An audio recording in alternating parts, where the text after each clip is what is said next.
مریم ایک ہسپتال میں نرس تھی۔ مریم کو ایک لڑکا بہت پسند تھا اور اس کی پسند کی شادی تھی، مگر وہ جہیز کی وجہ سے بہت پریشان تھی۔ لڑکے کی ماں نے بڑی ہی رازداری سے بہت سارے جہیز کا مطالبہ کیا اور یہ بھی وارننگ دی کہ اگر یہ بات کسی طرح میرے بیٹے کو بتائی گئی کہ میں نے جہیز کا مطالبہ کیا ہے تو یہ رشتہ ختم سمجھو۔ مریم کے والدین اچھی طرح سمجھتے تھے کہ اگر یہ رشتہ ہاتھ سے چلا گیا تو نہ صرف نیا رشتہ تلاش کرنا مشکل ہوگا، بلکہ انہیں اس بات کا بھی یقین تھا کہ ان کی بیٹی زندگی بھر پھر شادی نہیں کرے گی۔ اپنے باپ کی پریشانی کو دیکھتے ہوئے مریم نے ایک انوکھا کام کیا۔ اس نے ہسپتال سے ایک نامولود بچی چوری کی، پھر اس کے بعد وہ بچی ایک گروہ کو فروخت کر دی۔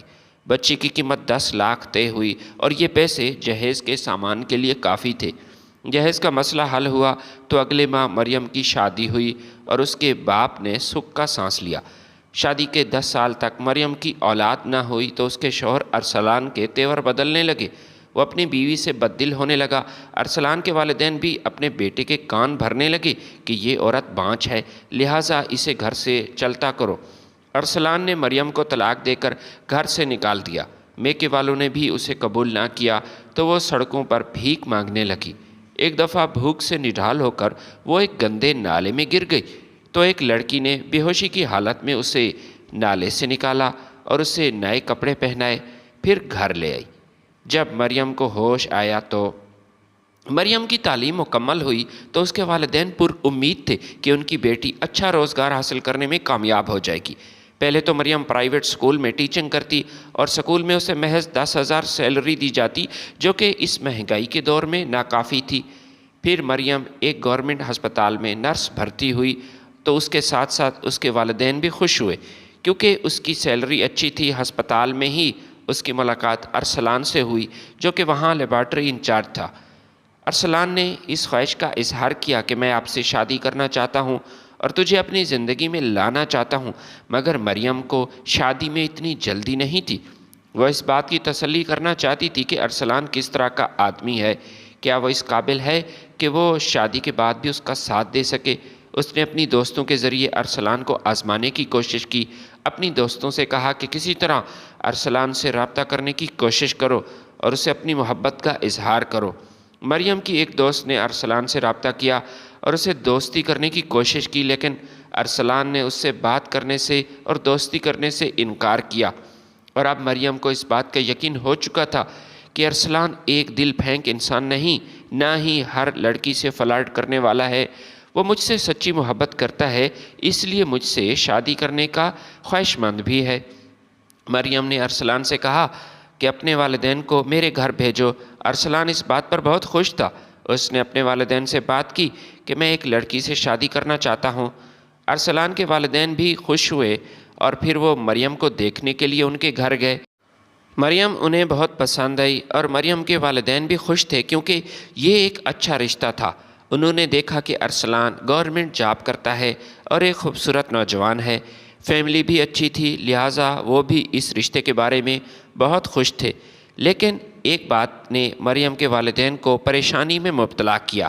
جب ارسلان کی والدہ نے ان سے اکیلے میں بات کی اور بڑی ہی رازداری سے کہا کہ دیکھیں، آج کل کے زمانے میں جو باپ بھی اپنی بیٹی کو رخصت کرتا ہے تو اچھے طریقے سے ہی رخصت کرتا ہے، اور میں اس بات کی امید کرتی ہوں کہ مریم کے جہیز کے بارے میں آپ لوگوں کو کسی قسم کا اعتراض نہیں ہوگا۔ آپ بھی اپنی بیٹی کو اچھے طریقے سے رخصت کریں گے۔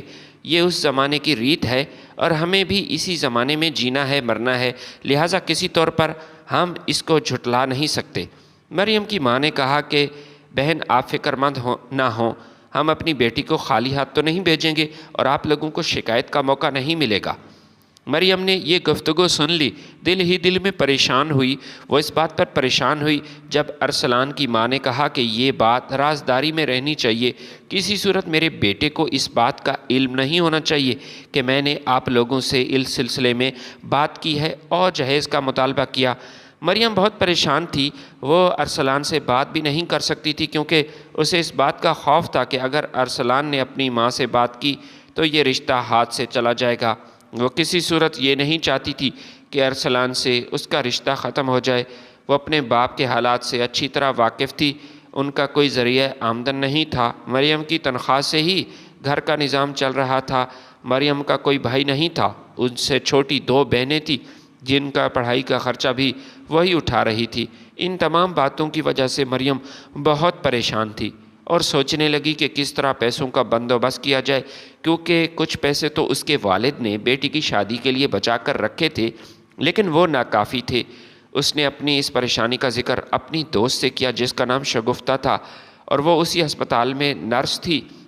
جب اس نے شگفتہ کو بتایا کہ مجھے کم از کم 10 لاکھ روپے کی ضرورت ہے، اگر پیسوں کا بندوبست نہ ہو سکا اور جہیز نہ ہونے کی وجہ سے میری شادی ممکن نہیں، اور اس نے مجھے تمہاری مدد کی بھی ضرورت ہے۔ شگفتہ نے جب یہ سنا تو مریم سے کہا کہ ارسلان ایک اچھا لڑکا ہے، میں نہیں سمجھتی کہ اس سے کسی قسم کی جہیز کی لالچ ہے۔ جو باتیں ارسلان کی ماں نے تمہارے والدین سے کی ہے، تم ارسلان کو اس بارے میں کیوں آگاہ نہیں کرتی؟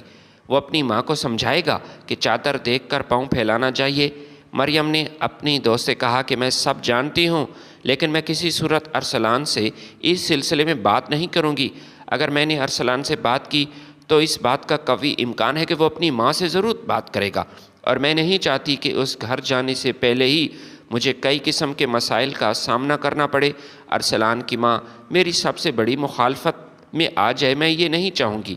یہ سن کر شگفتہ خاموش رہی، پھر کہا مجھے سوچنے کا وقت دو، میں تمہاری پریشانی کا کوئی نہ کوئی حل تلاش کرنے کی کوشش کرتی ہوں۔ 1 ہفتے بعد شگفتہ نے مریم سے اکیلے میں بات کی اور کہا دیکھو پیسوں کا بندوبست تو ہو جائے گا، لیکن معاملہ اتنا آسان نہیں۔ ہمیں ایک ایسا کام کرنا پڑے گا جو کہ بہت خطرناک ہے اور پکڑے جانے پر ہماری جان بھی جا سکتی ہے، لیکن اگر تھوڑی سی چالاکی سے کام لیا جائے تو یہ ممکن ہے۔ شگفتہ کی بات سن کر مریم نے کہا کہ کھل کے بات کرو، کیا کہنا چاہتی ہو؟ ایسا کون سا کام ہے؟ شگفتہ نے بتایا کہ ہمیں ہسپتال سے ایک بچہ چرانا ہوگا اور وہ ایک گروہ کے حوالے کرنا ہوگا، بدلے میں ہمیں 10 لاکھ روپے ملیں گے۔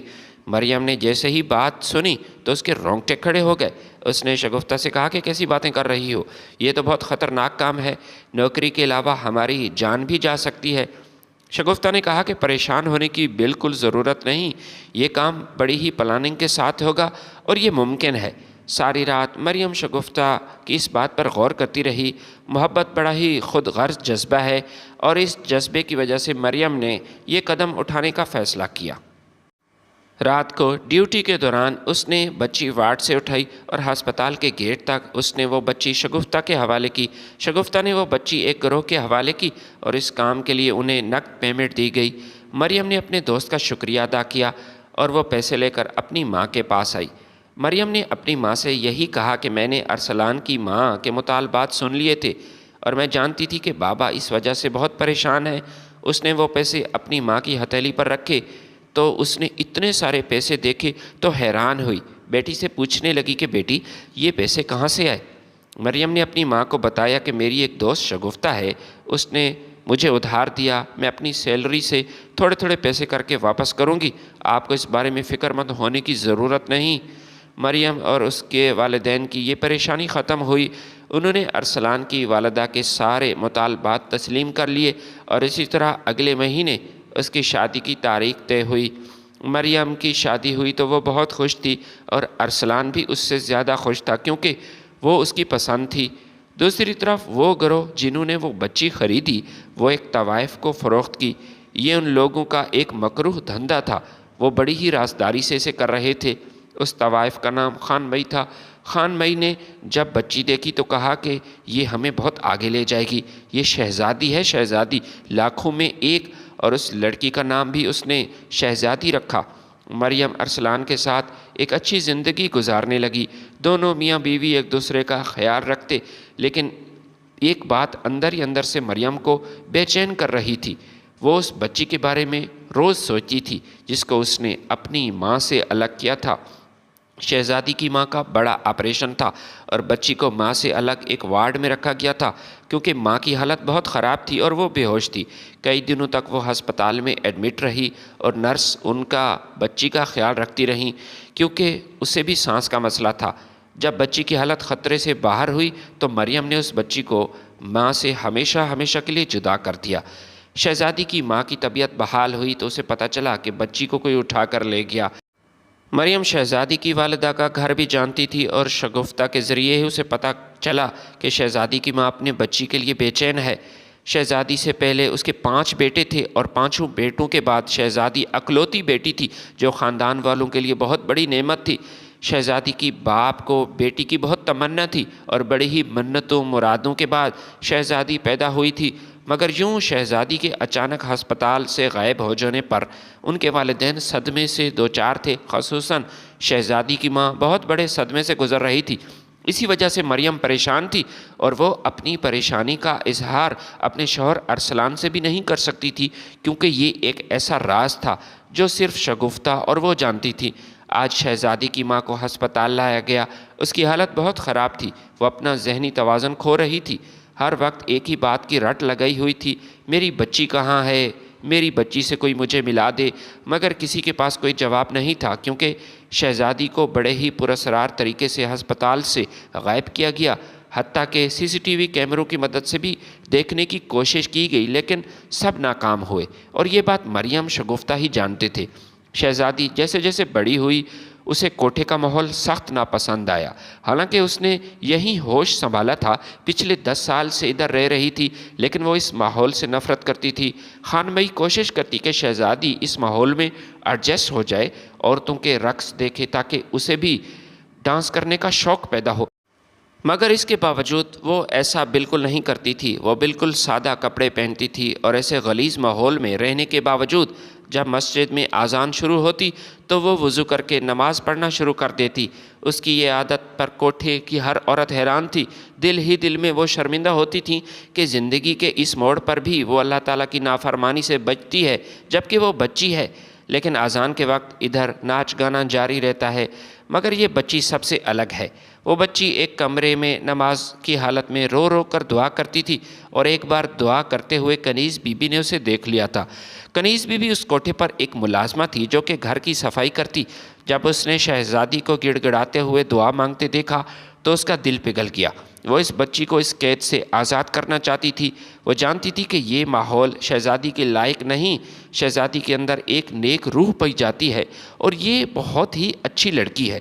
وہ اکثر بہانے سے شہزادی سے باتیں کرنے کی کوشش کرتی تو شہزادی اسے یہی بتاتی تھی کہ میں جانتی ہوں کہ مجھے اس کوٹھے پر لایا گیا ہے، میں خانمئی کی حقیقی اولاد نہیں، مگر اپنے حقیقی والدین کا ٹھکانہ بھی نہیں جانتی، مگر اس ماحول میں مجھے گھٹن محسوس ہوتی ہے۔ ایسا محسوس ہوتا ہے کہ میری سانس بند ہو جائے گی۔ رات کو جب سوتی ہوں تو یہی لگتا ہے کہ صبح میں نہیں اٹھوں گی اور مر جاؤں گی، کیونکہ مجھے اس ماحول سے گھٹن ہوتی ہے۔ کنیز بی بی اسے تسلی دیتی کہ بیٹی پریشان مت ہو، مجھے امید ہے کہ تم جلد اس قید سے آزاد ہو جاؤ گی اور تمہاری نشو و نما وہاں ہوگی جس ماحول کی تم لائق ہو۔ کنیز بی بی نے گھر جا کر اپنے شوہر سے شہزادی کے بارے میں بات کی۔ اس نے اپنے شوہر کو بتایا کہ کوٹھے پر ایک ایسی لڑکی ہے جو 5 وقت نماز ادا کرتی ہے، وہ اس ماحول سے نفرت کرتی ہے، مگر وہ یہاں سے جا نہیں سکتی۔ کنیز بی بی نے جب یہ سنا تو اسے افسوس ہوا۔ اس نے اپنی بیوی سے کہا کہ میں وعدہ تو نہیں کرتا، لیکن میں کوشش ضرور کروں گا کہ اس لڑکی کو اس ماحول سے آزادی مل جائے۔ کنیز بی بی کا شوہر کرم داد ایک وکیل کے گھر کی چوکیداری کرتا تھا۔ یہ شہر کے سب سے معروف وکیل سعید صاحب تھے، جس کے بہت سارے لوگ عزت کرتے۔ سعید صاحب نے ہمیشہ حق کا ساتھ دیا، غریب مسکین لوگوں کو مفت میں کیس لڑے اور ان کو ان کا جائز حق دلوانے کی کوشش کرتے رہے۔ کرم داد نے ایک دن سعید صاحب سے بات کی اور اسے بتایا کہ صاحب جی، میری بیوی ایک کوٹھے پر ملازمت کرتی ہے، وہ وہاں صفائی کرتی ہے۔ میری بیوی نے وہاں پر ایک بچی دیکھی ہے جو ایسے ماحول میں رہنے کے باوجود 5 وقت کی نماز ادا کرتی ہے۔ اسے اس ماحول سے گھٹن محسوس ہوتی ہے، مگر وہ وہاں ایک قیدی کی حیثیت سے ہے۔ اس کی مالکن خانمئی نے اسے خریدا تھا اور ظاہری طور پر اس کی ماں بنی ہوئی ہے، لیکن وہ حقیقی طور پر اس کی ماں نہیں۔ سعید نے جب یہ سنا کہ اگر بچی وہاں نہیں رہنا چاہتی اور کوٹھے کی مالکن اس کی ماں نہیں تو ہم تو اس کی ضرور مدد کریں گے۔ یہ سن کر کرم داد بہت خوش ہوا۔ گھر آ کر اس نے اپنی بیوی سے بات کی اور اسے بتایا کہ میں نے صاحب جی سے بات کی ہے، وہ ضرور اس بچی کو وہاں سے نجات دلائے گا۔ کنیز بی بی دل ہی دل میں بہت خوش ہوئی۔ وہ جب شہزادی کو اس حالت میں دیکھتی تھی تو اس کے دل کو تکلیف ہوتی تھی۔ سعید صاحب نے کنیز بی بی سے ملاقات کی اور اس سے کہا کہ آپ کس طرح اس لڑکی کو گھر کی 4 دیواری سے باہر لے آئیں باقی معاملات میں خود سنبھال لوں گا۔ کنیز بی بی اچھے موقع کی تلاش میں تھی، لیکن فی الحال اسے اس قسم کا کوئی موقع نہیں مل رہا تھا۔ ایک دن کوٹھے پر بہت بڑی محفل کا اہتمام تھا، تمام مہمانوں کو دعوت دی گئی اور رقص جاری تھا۔ یہ ایک بہترین موقع تھا جب شہزادی کمرے میں اکیلی بیٹھی تھی۔ کنیز بی بی نے اسے اپنے ساتھ لیا اور سب سے آنکھیں بچاتی ہوئی اسے کوٹھے سے باہر لے آئی۔ سعید صاحب پہلے ہی گاڑی میں اس کا انتظار کر رہے تھے اور یوں وہ بچی کو لے کر وہاں سے روانہ ہوئے۔ سعید صاحب اس بچی کو اپنے گھر لے آیا اور وہ بچی کو دیکھ کر کافی ایموشنل ہو گیا۔ پچھلے 10 سال سے اس کی اولاد نہیں تھی، مگر سعید صاحب نے کبھی بھی دوسری شادی کے بارے میں سوچا تک نہیں تھا۔ اس نے شہزادی کے سر پر ہاتھ رکھا اور کہا کہ آج سے تو میری بیٹی ہے، آج سے ہم دونوں تمہارے والدین ہیں۔ سعید صاحب کی بیوی بھی بہت خوش تھی اور یوں شہزادی کی شکل میں ان کو اپنے گھر کی جنت مل گئی۔ شہزادی بہت دیندار لڑکی تھی اور اس کے علاوہ وہ اپنے والدین کا خیال رکھنے والی تھی، مگر زندگی میں ایک چیز کی کمی تھی۔ وہ اپنے حقیقی والدین کے بارے میں جاننا چاہتی تھی۔ وہ یہ حقیقت جاننا چاہتی تھی کہ آخر وہ کون سی ماں تھی جو اسے کوٹھے پر چھوڑ کر چلی گئی۔ وہ اپنی ماں سے ملنا چاہتی تھی اور اس سے پوچھنا چاہتی تھی کہ اس نے ایسا ظلم کیوں کیا، حالانکہ وہ اس بات سے ناواقف تھی کہ اس کی ماں تو بیچاری ابھی بھی اسے یاد کر کے روتی ہے، اور حقیقی مجرم تو شگفتہ اور مریم ہیں جنہوں نے انہیں ماں سے جدا کیا۔ 10 سال تک مریم کی اولاد نہ ہوئی تو ارسلان کے تیور بدلنے لگے۔ وہ جو پہلے اپنی بیوی سے محبت کرتا تھا، ساتھ جینے مرنے کی قسم کھاتا تھا، اب وہ محبت دل سے اتر چکی تھی۔ وہ اپنی بیوی سے اکتا چکا تھا۔ رہی صحیح کسر اس کی ماں نے پوری کی، جو ہر وقت مریم کے بارے میں اپنے بیٹے سے یہی کہتی تھی کہ یہ عورت منحوس ہے، کہاں سے لے آئے ہو، یہ بانجھ عورت ہے جو کبھی ماں نہیں بن سکتی، میری مانو تو اسے چلتا کرو، میں تمہاری دوسری شادی کرواؤں گی اچھی لڑکی کے ساتھ۔ اسی طرح کی باتیں کر کے اس نے اپنے بیٹے کو مریم کے خلاف بھڑکا دیا، اور آخرکار ایسا دن بھی آیا جب ارسلان نے مریم کو طلاق دے کر گھر سے نکال دیا۔ وہ اپنے شوہر کی منت کر رہی تھی کہ میرے ساتھ ایسا مت کرو، مجھے اپنی زندگی سے نہ نکالو، لیکن اس نے مریم کی ایک نہ سنی، دھکے دے کر گھر سے نکال دیا۔ مریم اپنے میکے گئی تو وہاں اسے قبول نہ کیا گیا۔ مریم کے باپ کا انتقال ہو چکا تھا، جبکہ اس کی ماں مریضہ تھی۔ جب تک ماں زندہ رہی تو وہ گھر میں رہی، لیکن ماں کے مرنے کے بعد اس کا واحد سہارا 2 چھوٹی بہنیں تھیں۔ مگر افسوس کی بات تو یہ ہے کہ جن کو وہ پالتی رہی، جن بہنوں کی پڑھائی میں اس نے مدد کی، اپنی تنخواہ سے ان کو پڑھایا لکھایا، مشکل کی اس گھڑی میں بہنوں نے اپنے بڑی بہن کا ساتھ نہ دیا اور مریم کو گھر سے نکال دیا۔ مریم کا اس دنیا میں کوئی نہیں تھا۔ وہ سڑکوں پر بھیک مانگ کر گزارا کرتی، کبھی فٹ پاتھ پر سو جاتی، کبھی کسی دربار میں چلی جاتی۔ مریم کی زندگی بہت اذیت ناک تھی۔ وہ ہر وقت اللہ تعالیٰ سے دعا کرتی کہ دنیا سے کوچ کر جائے، مگر ساتھ ساتھ اس بچی کے بارے میں سوچ کر روتی۔ شگفتہ کے گھر گئی تو وہاں تالا تھا، وہ کہیں دوسرے شہر شفٹ ہو چکے تھے۔ وہ بھیک مانگنے کے بہانے شہزادی کی ماں کو دیکھنے ضرور جاتی۔ اس کے 5 بیٹے تھے جو ماں کا بہت خیال رکھتے، لیکن ابھی اس کی زندگی میں ایک ہی کمی تھی، وہ تھی بیٹی کی۔ وہ بیٹی جو پیدائش کے کچھ دنوں بعد غائب ہو چکی تھی۔ شہزادی کی تعلیم مکمل ہوئی تو MBBS کی ڈگری حاصل کی، کامیاب ڈاکٹر بنی۔ ایک دن مریم بھوک سے نڈھال ہو کر سڑک کے کنارے چل رہی تھی کہ سر چکرایا اور ایک گندے نالے میں جا گری۔ اتفاق سے شہزادی گاڑی میں ہسپتال جا رہی تھی کہ اس نے جب اس بے کس عورت کو نالے میں گرتا دیکھا تو گاڑی سے نیچے اتری، لوگوں کو مدد کے لیے پکارا۔ بے ہوشی کی حالت میں مریم کو نالے سے باہر نکالا گیا۔ شہزادی مریم کو ہسپتال لے گئی، وہاں اس کا علاج کیا۔ ہوش میں آنے کے بعد اس نے مریم سے پوچھا کہ آپ کا دنیا میں کون ہے تاکہ آپ کو گھر چھوڑ دوں۔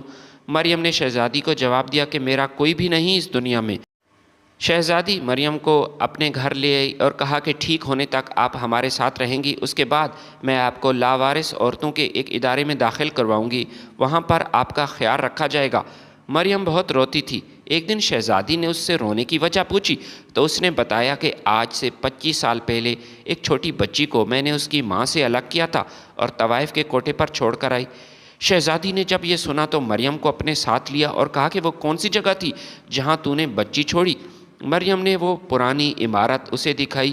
یہ غیر آباد پڑی تھی، لیکن شہزادی وہ عمارت کیسے بھول سکتی تھی؟ وہ ایک کوٹھا تھا جو 10 سال جس کو گزر چکے تھے۔ شہزادی نے مریم سے کہا کہ تم اس عورت کو جانتی ہو جس کی بچی کو تو چرا کر لے آئی تھی؟ مریم نے کہا ہاں میں جانتی ہوں، وہ ابھی تک اپنی بچی کے غم میں بے چین ہے۔ اس کے 5 بیٹے ہیں، ہر وقت اپنی ماں کی خدمت کرتے ہیں، اس کا خیال رکھتے ہیں، مگر وہ اس بچی کو بھول نہیں پا رہی۔ شہزادی نے مریم سے کہا کہ مجھے اس عورت کے پاس لے جاؤ۔ مریم شہزادی سے بار بار پوچھ رہی تھی کہ آپ اس عورت سے کیوں ملنا چاہتی ہیں؟ تو اس پر شہزادی نے کہا کہ میں وہاں جا کر آپ کو بتاؤں گی۔ مریم شہزادی کو اس کی ماں کے پاس لے گئی۔ اس کی ماں کے بال بکھرے ہوئے تھے، بوڑھی ہو چکی تھی اور آنکھوں کی بینائی بھی کم تھی۔ شہزادی اس کے سامنے بیٹھ گئی۔ اس نے شہزادی کو غور سے دیکھا، پھر اس کے ماتھے سے بال ہٹائے۔ شہزادی کے ماتھے پر ایک پیدائشی کالا نشان تھا جس کو اس کی ماں نے پہچان لیا۔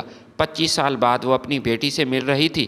اس نے شہزادی کو گلے سے لگایا اور بہت روئی، اتنا روئی کہ اس کی قمیض آنسوؤں سے بھیگ گئی۔